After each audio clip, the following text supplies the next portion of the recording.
Imagine owning a $500 million yacht with a $450 million Leonardo da Vinci painting hanging inside it. Imagine that's just pocket change compared to your family's real wealth. Meet the House of Saud, a family whose financial power is closer to that of a sovereign nation than a private citizen. Let's rewind to the 1700s in what is known as the Arabian Peninsula. Nothing but desert tribes fighting over scraps of land. Then comes Mohammed bin Saud, a man with a vision bigger than the desert itself. He started the first Saudi state, but it would take over 200 years for his descendant, King Abdulaziz, to finally unite these warring tribes and create what we know today as Saudi Arabia in 1932. Fast forward to today and we're looking at King Salman, who took the throne in 2015. However, here's where it gets interesting. The real power? It's not in his hands anymore, but in the hands of his son, Crown Prince Mohammed bin Salman, the de facto ruler of the kingdom.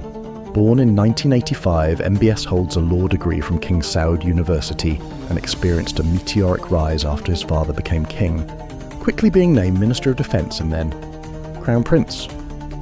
He is the architect of Saudi Vision 2030, an ambitious and sweeping plan to diversify the kingdom's economy away from its reliance on oil by investing in sectors like technology and tourism. But MBS didn't just change policy, he changed the entire game. Here's where this story gets absolutely wild. For generations, the Saudi royal family worked like a massive corporation.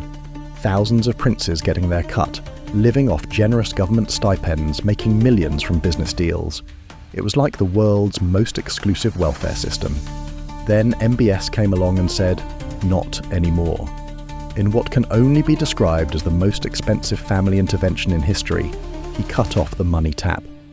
Suddenly, princes who were used to spending $30 million a month, yes, you heard that right, monthly, were forced to sell hundreds of millions in foreign assets just to pay their bills. This wasn't just about money, this was about power. MBS basically took a quasi-feudal family system and turned it into his personal empire. The wealth that was once spread among thousands became concentrated in the hands of one man. So, how rich are they really?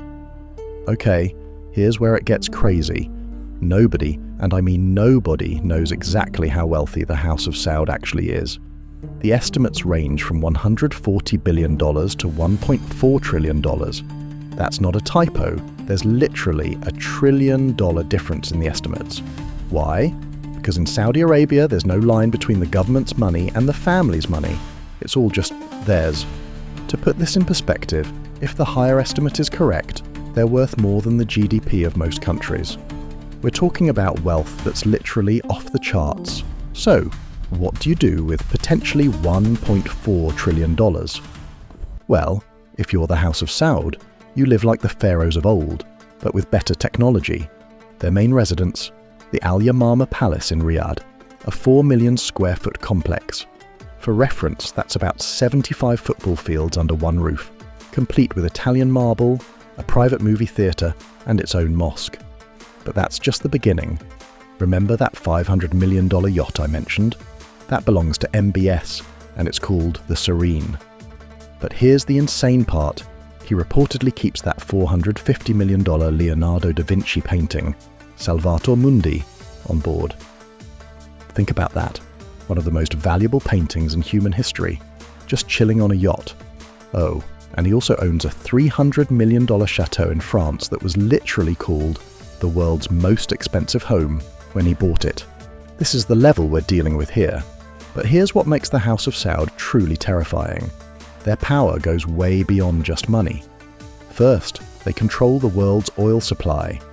When Saudi Arabia decides to pump more oil or less oil, gas prices around the globe move. They're not just rich, they can literally influence the world economy with a single decision. But their second source of power might be even more significant. The Saudi king holds the title Custodian of the Two Holy Mosques, meaning they control Mecca and Medina, the holiest sites in Islam. Think about that. They have influence over 1.8 billion Muslims worldwide. That's not just political power, that's spiritual authority on a scale that hasn't existed since medieval times. The The House of Saud isn't just a royal family, they're a geopolitical superpower disguised as a monarchy. They control energy markets, religious sites, and wealth on a scale that's almost impossible to comprehend. And with MBS consolidating power like never before, this story is far from over.